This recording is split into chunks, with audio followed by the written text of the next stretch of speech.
C'est désormais très clair, professeur Zhang. Quel est le plan, comme vous l'avez dit?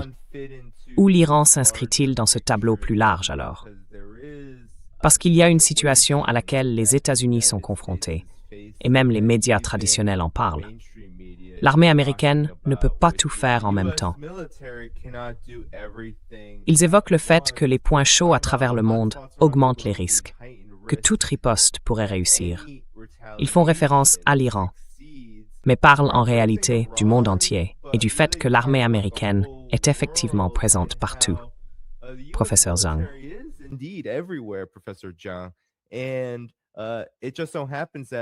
Et il se trouve que l'une des principales raisons pour lesquelles une frappe n'a pas eu lieu est que les Israéliens auraient déclaré « Nous n'avons pas encore reconstruit suffisamment de défense aérienne après la guerre de 12 jours qui nous avait été fournie. » Et il n'y a pas de porte-avions ici pour soutenir une frappe à long terme, car beaucoup ont été déplacés vers les Caraïbes ou restent dans le Pacifique.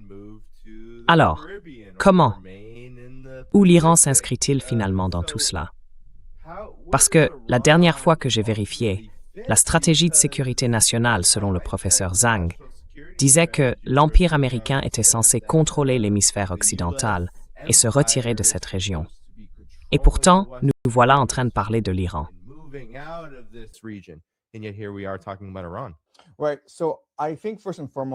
D'accord. Donc je pense avant tout qu'il y a une mauvaise interprétation de ce que dit réellement la stratégie de sécurité nationale. Je l'ai lu. Elle ne dit pas que l'Amérique va se replier sur l'hémisphère occidental et laisser l'Asie et l'Europe à d'autres puissances, créant ce que j'appelle des sphères d'influence. Elle ne dit pas cela. Ce que la stratégie de sécurité nationale dit, c'est, premièrement, que l'Amérique ne se conformera plus à ces organisations libérales et multilatérales comme les Nations Unies qui ont freiné la puissance américaine. L'Amérique considère désormais que ces organisations, qui servent en quelque sorte à justifier l'Empire américain, sont inutiles et qu'à partir de maintenant, ce sera la force fait le droit.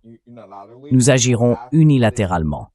Nous agirons selon ce que nous considérons comme notre meilleur intérêt national. Voilà pour le premier point. Deuxièmement, elle affirme explicitement que l'hémisphère occidental appartient à l'Amérique.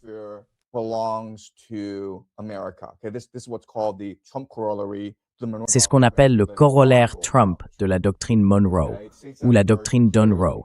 Elle l'énonce très clairement. Le troisième point, c'est qu'elle vise à étrangler la Chine sur le plan économique. D'accord, l'idée est qu'on ne peut pas affronter la Chine militairement en Asie du Sud-Est, ce serait suicidaire. Ce serait combattre la Chine sur son propre territoire. Donc, ce qu'il faut faire, c'est imposer un blocus économique à la Chine. D'accord? Cela signifie essentiellement prendre le contrôle de l'hémisphère occidental et couper l'accès de la Chine à des ressources précieuses, notamment le pétrole, bien sûr, mais aussi le lithium, le cuivre et l'argent, essentiels pour les technologies de pointe, y compris les panneaux solaires, l'intelligence artificielle et les véhicules électriques. En gros, on ne peut pas avoir une industrie de haute technologie sans ces terres rares et autres minéraux critiques.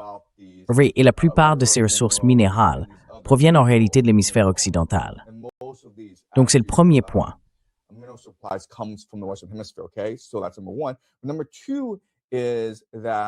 Deuxièmement, les États-Unis vont également affronter la Chine en Afrique. La Chine y prend pied principalement parce qu'elle contribue réellement au développement des infrastructures africaines. Et les Africains apprécient cela. Mais ce que disent les Américains, c'est « Non, nous ne céderons pas l'Afrique à la Chine. Nous défierons la Chine en Afrique. » Troisièmement, il y a l'idée que du point de vue américain, si vous êtes un allié, toutes vos ressources, toute votre main-d'œuvre, toute votre richesse appartiennent à l'Amérique.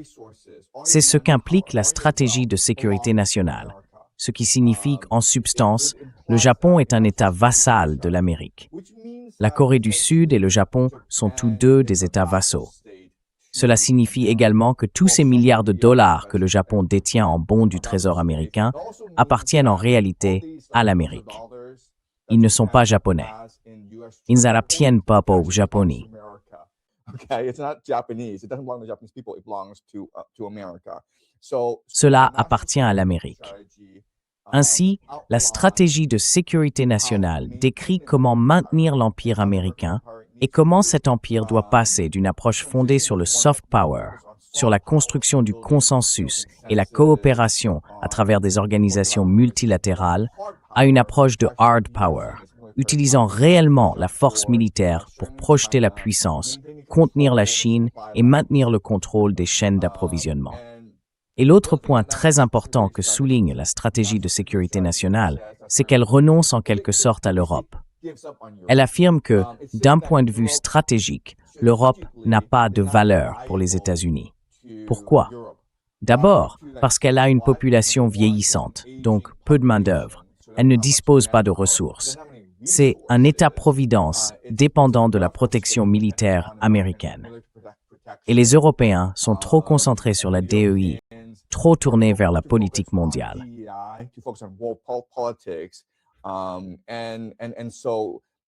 Ainsi, la stratégie de sécurité nationale appelle soit au renforcement de l'Europe, soit à la déstabilisation de l'Europe occidentale, en favorisant la montée de régimes de droite en Europe de l'Est qui seraient beaucoup plus réceptifs au pouvoir américain, des pays comme la Pologne, la Hongrie et l'Autriche. Voilà ce que dit la stratégie de sécurité nationale. Et une fois que l'on comprend cela, on comprend ce qui se passe dans le monde. Pourquoi Trump agit comme il le fait dans les Caraïbes? Pourquoi il agit comme il le fait en Iran? Une grande partie de tout cela vise à maintenir l'empire américain et une autre partie à étouffer économiquement la Chine, à la bloquer en quelque sorte. La Chine est encerclée sur son front oriental par la première chaîne d'îles, et c'est pourquoi elle ne dispose pas vraiment d'une marine hauturière.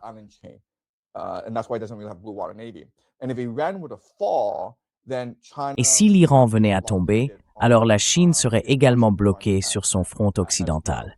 D'accord. Donc, une grande partie de tout cela est orientée vers la Chine.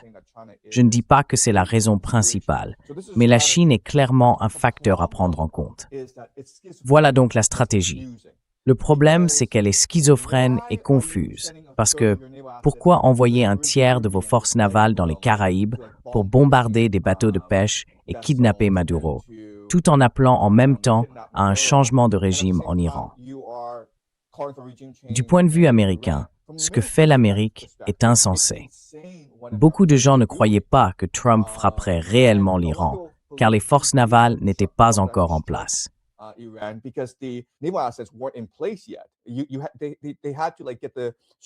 Ils ont dû ramener les navires de la Corée jusqu'au Moyen-Orient. Si tu continues comme ça, tu vas simplement épuiser l'armée. L'armée ne peut pas se déplacer d'un endroit à l'autre sur un coup de tête.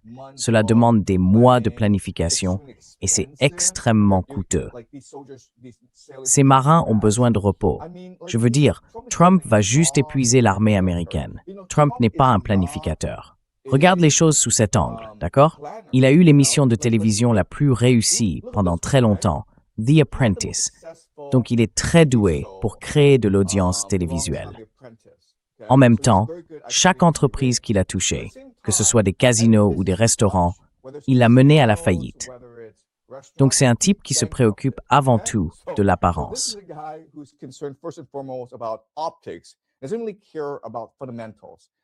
Il ne se soucie pas vraiment des fondamentaux, les fondamentaux du commerce, les fondamentaux de l'armée. Et c'est pour cela que je pense qu'en 2026, ce sera tout simplement épuisant. On se dira, d'accord, on comprend ce qu'il essaie de faire, mais cela n'a aucun sens sur le plan militaire. Stratégiquement, militairement, géopolitiquement, c'est tout simplement idiot. Pourquoi énerver les Européens, qui sont tes alliés? Pourquoi menacer les Canadiens, qui sont tes alliés? Pourquoi dire, je vais provoquer un changement de régime en Iran, alors que tu n'en as pas réellement la capacité? Tes généraux te disent, nous ne pouvons pas faire ça. Pourquoi enlever Maduro, ce qui constitue une insulte directe à la souveraineté des Sud-Américains? Rien de tout cela n'a de sens.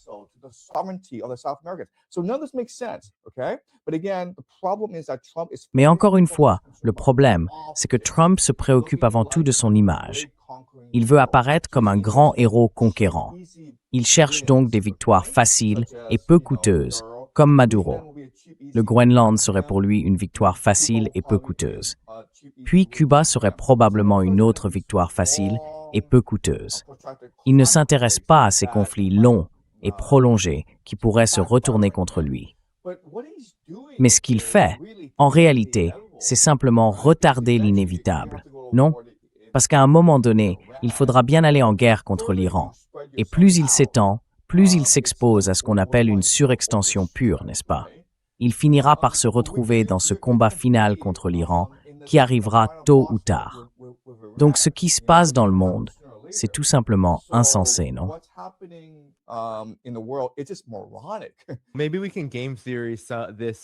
Peut-être pouvons-nous analyser cette surexpansion impériale sous l'angle de la théorie des jeux, car c'est précisément le sujet de l'article de The Atlantic que j'ai ici. Et vous savez, professeur Zhang, nous avons déjà évoqué le fait que l'armée américaine ne peut pas tout faire dans ces zones de tension. Comment la possibilité d'une guerre totale avec l'Iran entre-t-elle désormais en ligne de compte? En quoi cela change-t-il la donne? Car il n'y a pas si longtemps, on ne parlait pas vraiment d'une guerre totale avec l'Iran comme d'une menace imminente.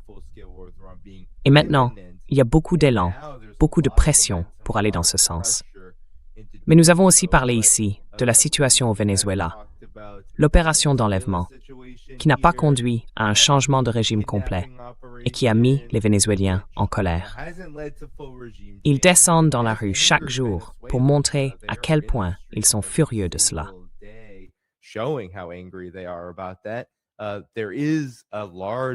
Il y a une importante présence militaire et navale dans les Caraïbes, très coûteuse et qui ne semble pas vraiment durable.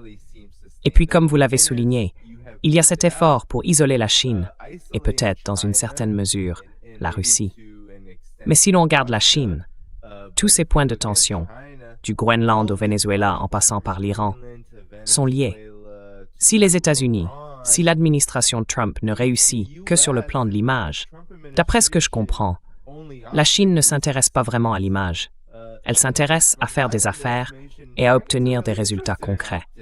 Il semble que ces opérations, si centrées sur l'apparence, pourraient en réalité avoir l'effet inverse, c'est-à-dire isoler encore davantage les États-Unis. Qu'en pensez-vous? Les États-Unis, l'Empire, vont-ils devenir plus isolés d'ici 2026?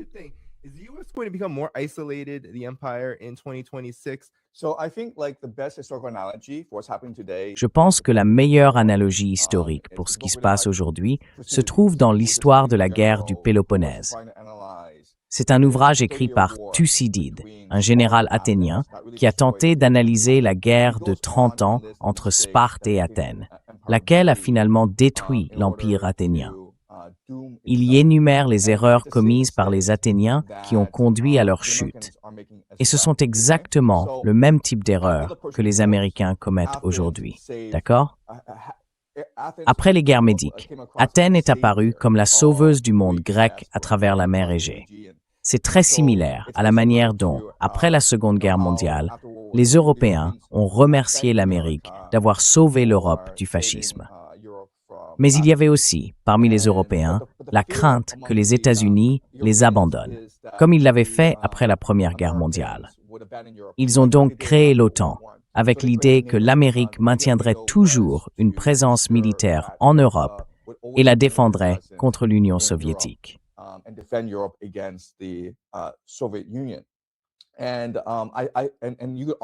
Et on peut dire que dans le cadre de cet accord, ils ont créé quelque chose appelé l'accord de Bretton Woods. D'accord? L'idée de l'accord de Bretton Woods était que le dollar américain devienne la monnaie de réserve mondiale afin de faciliter le commerce international. Et pour s'assurer que les Américains n'abuseraient pas de ce privilège exorbitant, le dollar américain était indexé sur l'or. D'accord? Voilà donc l'accord conclu après la Seconde Guerre mondiale. Le problème, c'est qu'en 1971, l'Amérique était en faillite.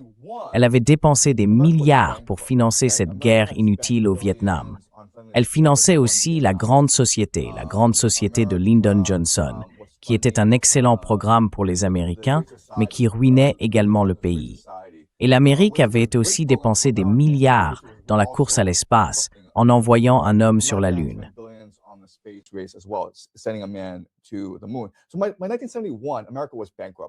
Ainsi, en 1971, l'Amérique était en faillite. Nixon a essentiellement dit « Vous savez quoi? Je sais que nous avons promis de rembourser tout le monde en or américain en échange de dollars américains. Mais oubliez ça. Le dollar américain ne sera plus indexé sur quoi que ce soit. Tant pis. » Imaginez simplement les dollars américains comme une taxe que vous payez pour être libre. Après la chute de l'Union soviétique, tout le monde n'a eu d'autre choix que d'adhérer à ce système, ce qui a entraîné une surfinanciarisation de l'économie américaine. Cela a permis aux riches de s'enrichir davantage et aux pauvres de rester pauvres. En gros, l'Amérique est devenue très paresseuse et a délocalisé sa production vers la Chine. Et à cause de tout cela, nous en sommes arrivés à la situation actuelle, où l'Amérique vit des rentes qu'elle perçoit du reste du monde.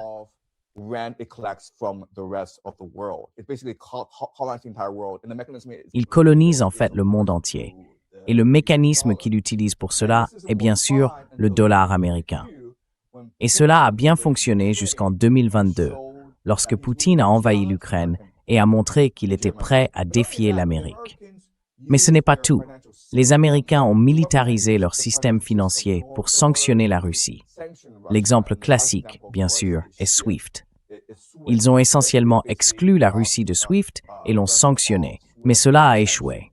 Cela a montré que le système financier américain n'est pas aussi puissant que les gens l'imaginaient.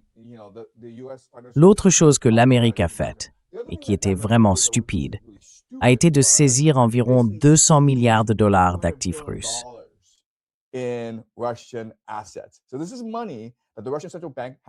Donc, il s'agit d'argent que la Banque centrale russe avait stocké en Europe et en Amérique. Et en gros, l'Amérique a dit « Non, c'est à nous, vous n'y touchez plus, d'accord ?» Et cela a provoqué une panique massive dans le monde entier. Parce que si vous placez votre argent en Amérique, c'est parce que vous pensez qu'il est protégé par la loi. Et si l'Amérique peut simplement saisir votre argent pour n'importe quelle raison, alors les gens ne sont plus disposés à y placer leur argent. Cela a donc poussé les Japonais, les Chinois, en fait tout le monde, à acheter davantage d'or et à échanger leurs bons du Trésor américain contre de l'or. En somme, une autre façon de dire cela, c'est que l'Amérique est un empire corrompu qui insiste pour percevoir un loyer auprès de tout le monde.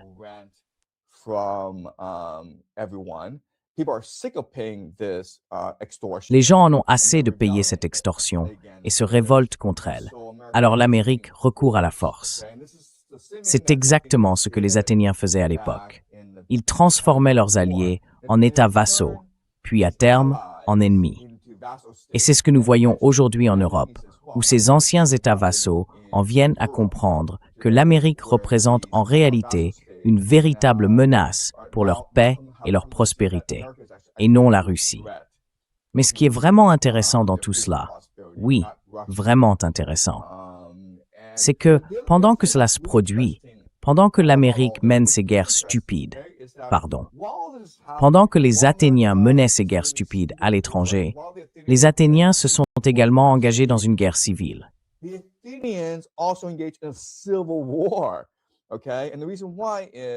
Et la raison en est que vous avez cette immense oligarchie qui se forme à cause de toute la corruption.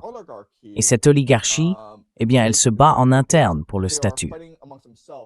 Nous voyons en réalité la même situation en Amérique, où si l'on y réfléchit, ce qui se passe à Washington est essentiellement une guerre civile entre l'establishment de l'État profond, d'ordre financier Wall Street, et le groupe arrivé au pouvoir durant les années Clinton et Obama. Maintenant, ce que Trump représente, c'est en quelque sorte le nouvel argent, l'élite de la Silicon Valley, de l'intelligence artificielle et de l'état de surveillance, d'accord? Des gens comme Peter Thiel, Elon Musk, Sam Altman, Palantir, et ainsi de suite.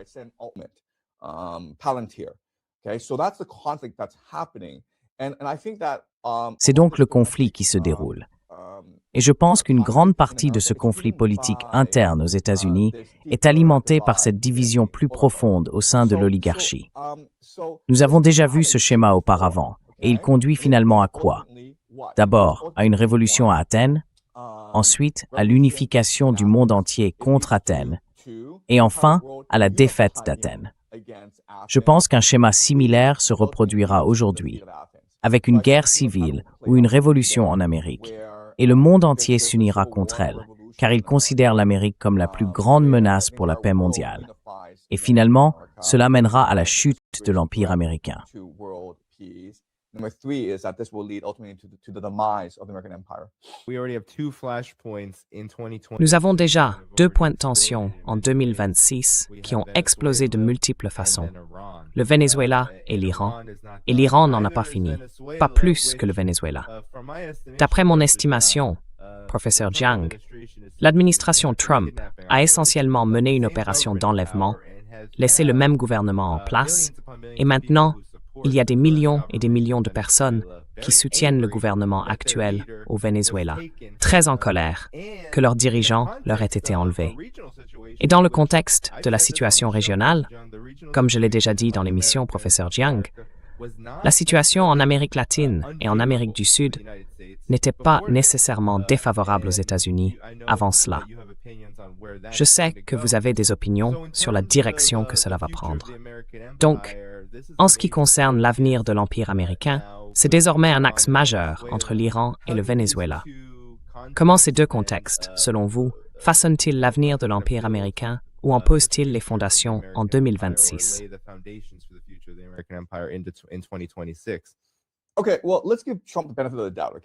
D'accord. Eh bien, accordons à Trump le bénéfice du doute. D'accord? Et disons qu'il y a en fait une stratégie derrière tout ça. Et que l'objectif final, bien sûr, c'est l'Iran. L'Amérique doit envahir l'Iran à un moment donné. Maintenant, si vous envahissez l'Iran, il y a un énorme problème, car l'Iran va couper le détroit d'Ormuz, et cela va provoquer l'effondrement des économies d'Asie de l'Est, la Corée du Sud, le Japon, la Chine. La Chine dépend d'environ 50% de ses importations de pétrole en provenance du Moyen-Orient. Donc, s'il y a une guerre, et que cette guerre pourrait durer des années et des années, n'est-ce pas, comment compenser le fait que ces économies d'Asie de l'Est vont s'effondrer et qu'elles seront entraînées dans la guerre elles aussi?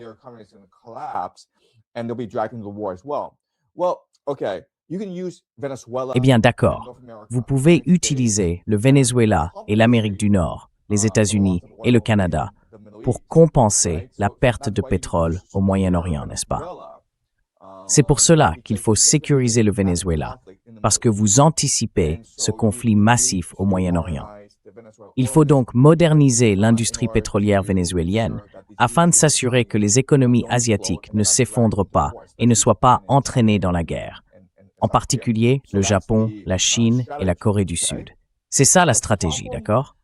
Le problème, c'est que vous partez du principe que le peuple vénézuélien va simplement rester les bras croisés et vous laisser voler son pétrole et ses ressources, et permettre à Trump d'imposer un gouvernement, un régime, qui obéit uniquement aux Américains.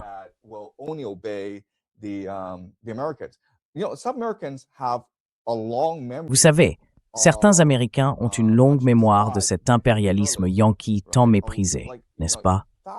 Des milliers, des dizaines de milliers de personnes ont été tuées par ces juntes militaires contrôlées par la CIA. Le Chili en est un exemple classique, où le gouvernement démocratiquement élu dirigé par Allende a été renversé par le général Pinochet, soutenu par Kissinger et la CIA. Les Sud-Américains n'aiment donc pas l'ingérence américaine. Ce que cela va provoquer, même si cela peut avoir un sens stratégique à long terme, c'est d'irriter les peuples sud-américains.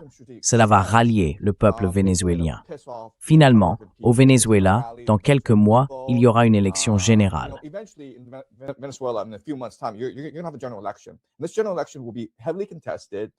Cette élection générale sera très disputée, et l'Amérique sera contrainte d'envoyer des troupes au sol pour maintenir la stabilité à Caracas.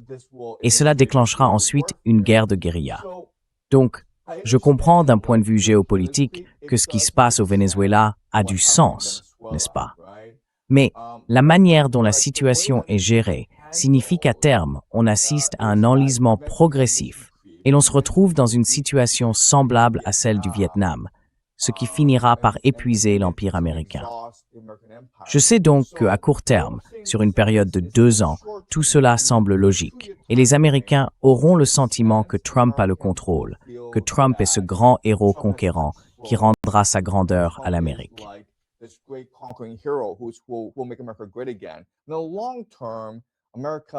À long terme, l'Amérique va subir un contre-coup énorme, non seulement au Venezuela, mais dans tout le bassin des Caraïbes ainsi qu'en Amérique latine et du Sud.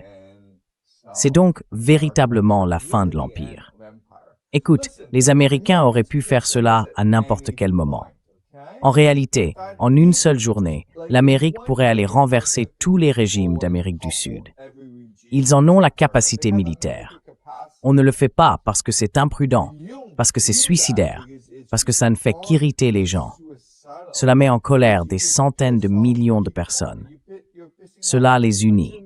Cela leur donne une raison de se battre contre toi.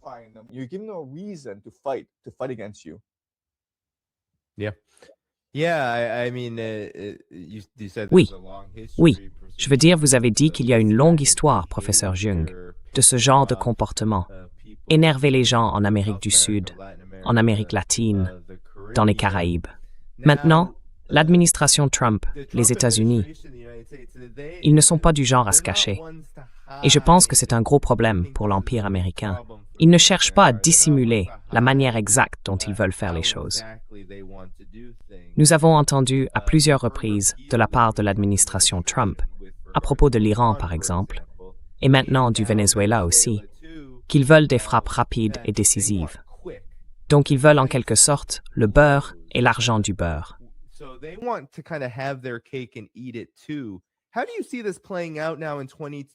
Comment voyez-vous la suite des événements pour le reste de l'année 2020?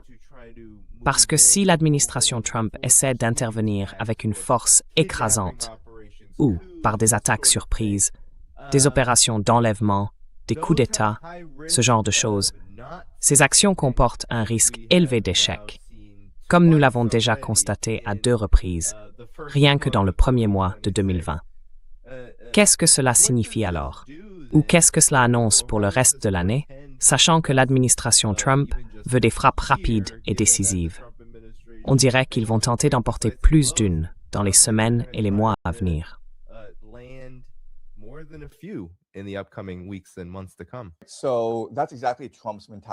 C'est exactement la mentalité de Trump. Il veut des victoires rapides pour se donner l'image de Jules César, ce grand héros conquérant qui va restaurer la grandeur de l'Empire américain. Et, pour être honnête, la plupart des Américains soutiennent en réalité ces ambitions impériales. C'est la réalité sur le terrain. Les sondages peuvent dire autre chose, mais au fond d'eux-mêmes, la plupart des Américains aspirent à une grandeur impériale. C'est simplement la nature humaine. La réalité, cependant, c'est que l'Iran ne va pas s'effondrer. Oui, il semble instable. Il a été affaibli par des décennies de sanctions américaines. Mais les Mollahs sont bien plus résilients, bien plus ingénieux, bien plus créatifs que les Américains ne le reconnaissent.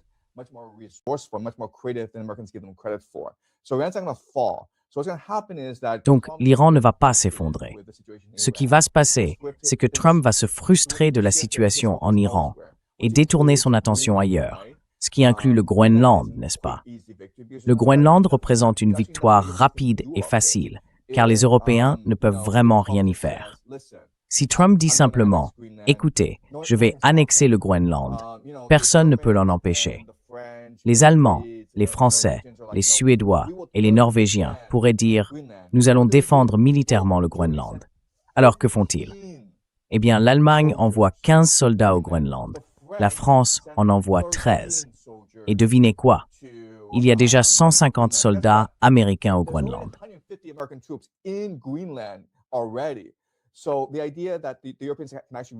Donc, l'idée que les Européens puissent réellement résister à cette annexion américaine du Groenland est tout simplement ridicule.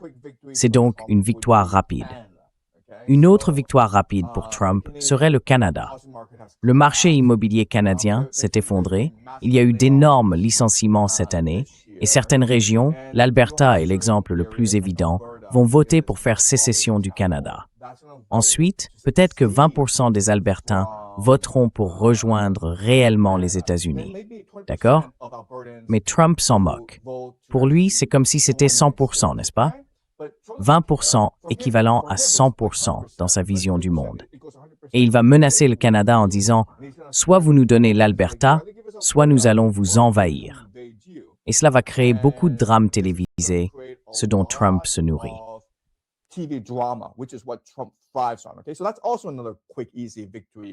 Donc, c'est aussi une autre victoire rapide et facile pour Trump, l'Alberta.